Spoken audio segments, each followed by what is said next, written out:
একটু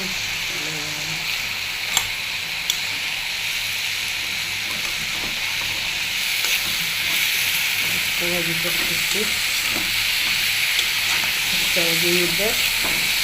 রসুন কেটে দিয়ে নিচ্ছি, রসুন দিলে কালার নষ্ট হবে না।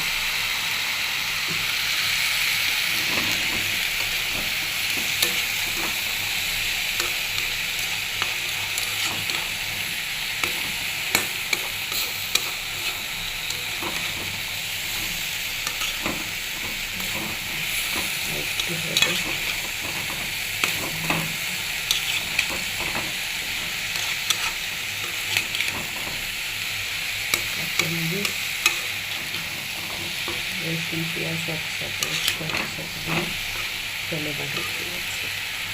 দেখুন কালারটা নষ্ট হয় না, সবুজ আছে।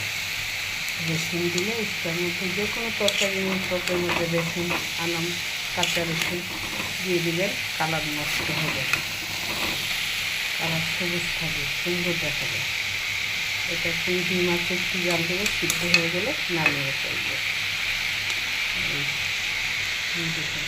সবুজ কত সুন্দর। আমি মুগ ডাল দিয়ে কাতলা মাছের মাথা রান্না করি। মুগ ডাল সিদ্ধ করেছি, মাছের মাথা দিচ্ছি। এগুলো ভাজি হয়ে গেছে,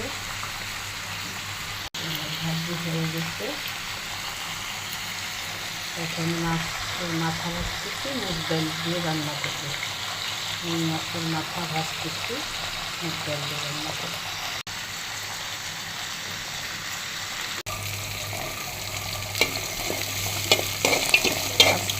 পেঁয়াজ, রসুন, গরম মশলা দিচ্ছি, আদা রসুন দেব।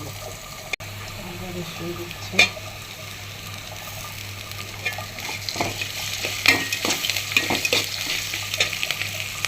দিয়ে